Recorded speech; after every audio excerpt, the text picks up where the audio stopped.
प्यारे बच्चों नमस्कार, बहुत बहुत स्वागत है आप सभी का एक बार फिर। बच्चों इस वीडियो में हम लोग बात करेंगे integration of 1 upon x dot in the bracket 1 plus log x dot in the bracket 3 plus log x की। ठीक है, ये इंटीग्रेशन हमको सॉल्व करना है और इसे हम बच्चों सॉल्व करेंगे पार्शियल फ्रैक्शन मेथड की हेल्प से। तो चलिए बच्चों शुरू करते हैं। सबसे पहले हमें क्या करना होगा, पार्शियल फ्रैक्शन अप्लाई करने से पहले भी हमें एक छोटा सा सब्स्टिट्यूशन करना होगा। ठीक है, सब्स्टिट्यूशन हम लोग क्या करेंगे, हम लोग log x को बच्चों कुछ मान लेंगे। सबसे पहला काम हमारा यही होगा इस क्वेश्चन को सॉल्व करने के लिए। Let log x equals to t। तो जब बच्चों आप इसे डिफरेंशिएट करोगे दोनों तरफ x के रेस्पेक्ट में, तो ये आपके पास हो जाएगा 1 upon x dx equals to dt। अब आप ध्यान से देखिए, आपके पास जो क्वेश्चन दिया हुआ है, आप इस क्वेश्चन को ऐसे भी लिख सकते हैं 1 upon 1 plus log x dot 1 plus not 1 plus बच्चों 3 plus log x dot 1 upon x dx। ठीक है, ये वाले x को हम लोग चाहें तो आगे भी लिख सकते हैं। तो अभी हम लोग को क्या करना होगा, 1 अपॉन एक्स dx को सब्स्टिट्यूट करना होगा dt के साथ और log t को सब्स्टिट्यूट करना होगा हमें t के साथ। ठीक है, तो 1 plus t and 3 plus t। ठीक है, अब हम लोग को क्या करना है बच्चों, हम लोग को पार्शियल फ्रैक्शन में इसको डिकम्पोज करना है। तो मैंने आपको केस बताया पार्शियल फ्रैक्शन का पिछले दो वीडियोस में। केस वन के अकॉर्डिंग, केस वन क्या होता है बच्चों पार्शियल फ्रैक्शन का, कि जब आपका फॉर्म इस तरह का हो x plus a and x plus b के फॉर्म का हो, तो आप इसे ब्रेक करते हो कुछ इस तरह से x plus a plus b upon x plus b. ठीक है, तो हमारे पास सेम फॉर्म बन रहा है।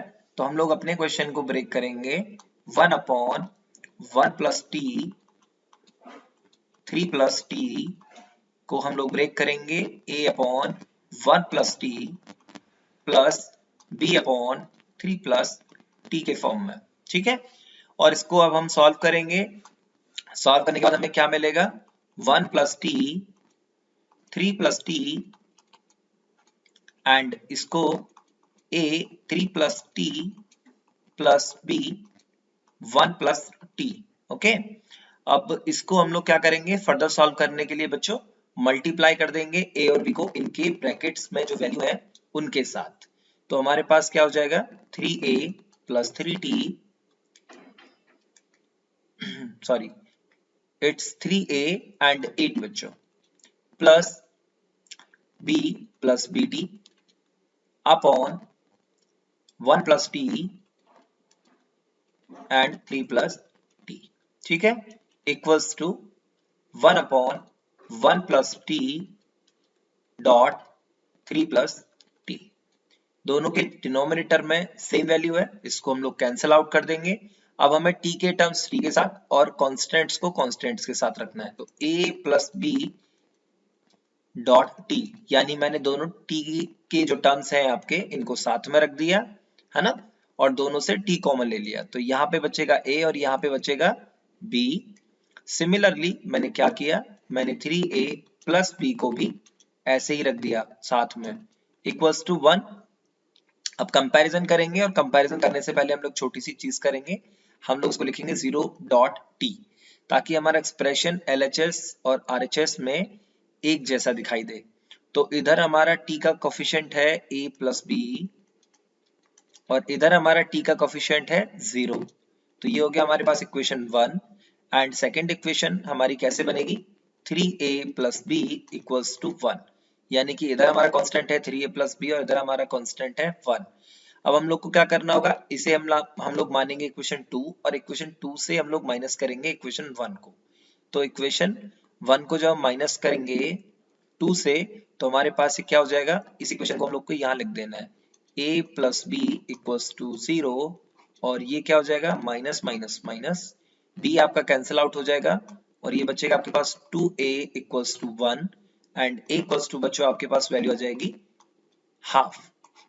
ठीक है, लेकिन आपको b की वैल्यू भी चाहिए, तो आप फिर से देखिए इक्वेशन 1 से आपको क्या मिलेगा, एक इंपॉर्टेंट रिजल्ट आपको मिलेगा, a plus b equals to 0, तो ये हो जाएगा आपके पास a equals to minus b, या हम लोग कह सकते हैं कि b equals to minus a। a की वैल्यू बच्चों हमारे पास है पहले से हाफ, तो ये हो जाएगी b की वैल्यू माइनस हाफ।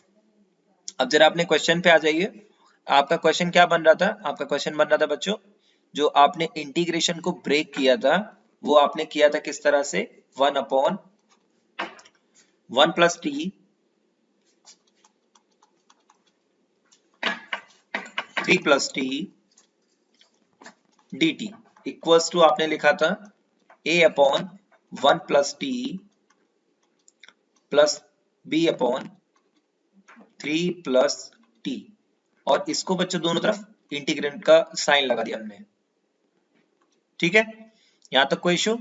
अब आगे चलेंगे, तो a की वैल्यू मैंने क्या निकाली बच्चों, a की वैल्यू मैंने निकाली हाफ, तो इस हाफ को मैं बाहर लिखूंगा और इंटीग्रल में जो वैल्यू मेरी है डिनोमिनेटर में उसको लिख दूंगा, यानी कि 1 प्लस टी, तो ये क्या हो जाएगा 1 अपॉन 1 प्लस टी, ओके, और ये हो गया आपका डी टी प्लस b की वैल्यू बच्चों आपके पास क्या आई,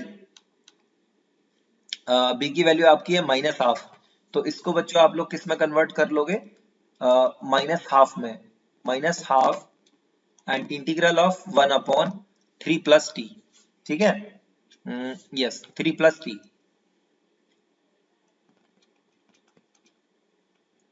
dt, ठीक है। अब आपको क्या करना है, इसका इंटीग्रेशन करना है, इंटीग्रेशन करने के लिए आप लोग क्या करोगे, 1/2 1 अपॉन 1 प्लस टी का इंटीग्रेशन हो जाएगा बच्चों log 1 plus T minus half log 3 plus T. अब आपको एक चीज याद रखनी है कि आपके जब भी log किस में होते हैं बच्चों, माइनस में होते हैं, तो आप लोग क्या कर सकते हो, उन्हें आप लिख सकते हो फ्रैक्शन के फॉर्म में, ठीक है, डिवाइड के फॉर्म में आ जाते हैं वो। तो सबसे पहले आप एक काम करो कि आपके पास जो कॉमन हो सकता है उसे आप कॉमन ले लो, जैसे 1/2 आपका कॉमन हो सकता है, तो आपने 1/2 को कॉमन ले लेना है, ठीक है, और आपको क्या करना है इसके बाद में 1/2 log को ले लेना है फ्रैक्शन के फॉर्म में, यानी कि ये हो जाएगा आपके पास log 1 plus T upon 3 plus T. अब ये जो 1/2 है ना बच्चों, ये चला जाएगा आपका पावर के फॉर्म में, यानी कि log 1 plus T upon 3 plus T का होल पावर 1/2,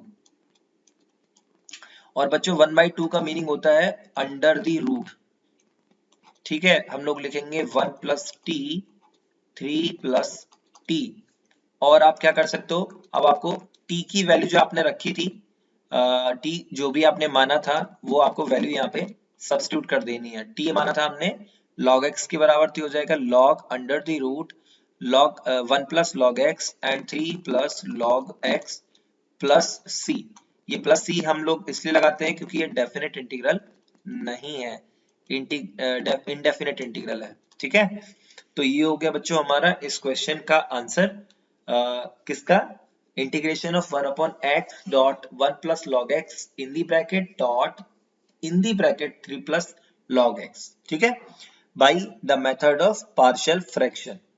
आशा कर रहा हूं बच्चों कि इस क्वेश्चन के अंदर यूज किए गए सारे मेथड्स, सारे स्टेप्स आपको अच्छे से समझ में आए होंगे। इन केस आपको कोई स्टेप ऐसा है जो ठीक से समझ में नहीं आया है, तो आप मुझे कमेंट करके बता सकते हो, मैं कोशिश करूंगा कि जल्दी से जल्दी आपके कमेंट्स का आंसर आपको मैं रिप्लाई करूं। एंड अगर आपकी कोई क्वेरी है, अगर आप कोई क्वेश्चन पूछना चाहते हैं, तो आप बिल्कुल मुझे कमेंट करके अपना क्वेश्चन पूछ सकते हैं। अभी मैं आपसे इजाजत लूंगा, जल्दी मिलूंगा आपसे एक और नई वीडियो में, तब तक आप सभी मन लगा के पढ़ाई करते रहें और मुझे इजाजत दें। नमस्कार।